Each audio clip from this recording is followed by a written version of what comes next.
goal is to create a publicly traded company that lasts for like 700 years and hits 50 billion users over 700 years.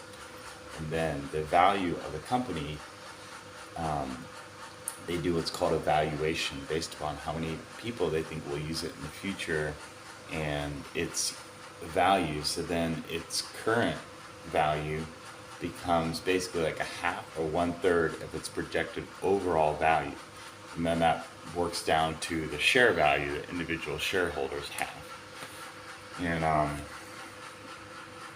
so what we're doing is we're creating a field of everything versus a theory of everything. We're creating a Grand Unification Field instead of a Grand Unification Theory. And essentially it works out to be a general reference point for all the fields of science. So all the fields of science at the moment sort of converge up to three specifically: biology, physics, chemistry. And the reason why they're kind of like stuck right there at those three master fields is because the definitions and terms and concepts contradict each other too much, to such an extreme that nobody is able to take it one more step up and create a single unifying field of science that all the fields flow right up into, boom. And whoever does create that single field of science will definitely be the richest person of all time, assuming that it's not a government body that creates it, or because being a field, it has to constantly update and improve. You know, a theory can be like put out there, modified. Some people use it, some people don't. The single most general field, if there could be such a thing, which in my opinion there can, would be the single most used field of science and the first field taught to everybody on Earth, every child. So what would the first morpheme unit of meaning look like? In my opinion, it would build off of and complement existing expressions. And it's really important to think of each one of these words as a kind of expression. So for all the 300 different languages in the world, if you were to learn English for the first time, you would get stuck here, like, well, what's the difference between matter and material and materialization and mate and animate and antimatter? And there's answers to all those questions, but somebody needs to come up with, us, and then after we die, hopefully people will continue to flow into our company and work at it, and then they'll die and more people will take over and all that good stuff. So basically, in my opinion, the first concept that we need to teach everybody is matter. And the second is energy and mass, and then G. And then those form the first 4 dots around this gray E. And in mathematics, I'm just borrowing from the basic concepts of math, they have what we call an order of operations. So we're mid-process in working on this. So basically, if I could reverse engineer force equals mass times acceleration by Sir Isaac Newton, and it's like, in order to build off of and complement his work, you somehow have to like force it to be the integrated basis of a more general expression that can't inherently contradict the original expression. In order to build off of it, it has to hold that as true, hold it for what it is. Classical physics, 1668, Newton came up with it, force equals mass times acceleration. It's true, okay? So in order to build off of it and complement it, it has to actually, we have to explode it out into this, fama, and then get it back to this, and then we get it back to this, originate this, and then it complements Darwin's work. And so it's like, it's kind of like a 2,000 piece puzzle is really hard. Like, what's harder than that? A 10,000 piece puzzle. Well, what's harder than a 10,000 piece puzzle? A 10,000 piece puzzle where every single piece is black.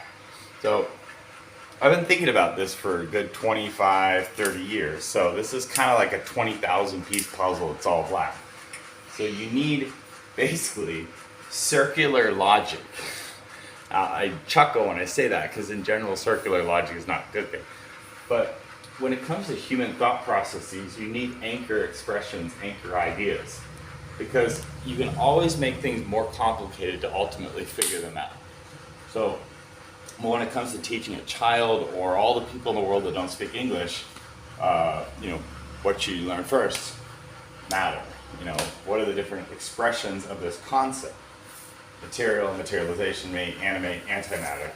And then we don't want to emotionally shut people down. We want to get everybody on the same page by like, look, just remember, male, female, fused together, boom. These turn into a little T, plus sign, that E with a plus, just think of it like egg. Emergence, fertilized egg. And then now people are like, I got it. Okay.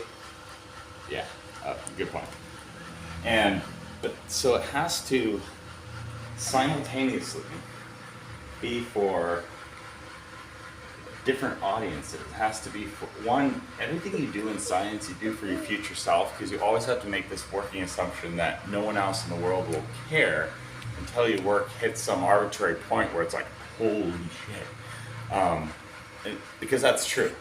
So you have to have this assumption that, but then simultaneously you have to have this assumption that you would want a child to be able to understand it too, to make sure you're not totally off. So you have to put that in layperson. Somebody who's 80 IQ or even 75, like Forrest Gump. And then a Nobel laureate, people who are much more smarter than you.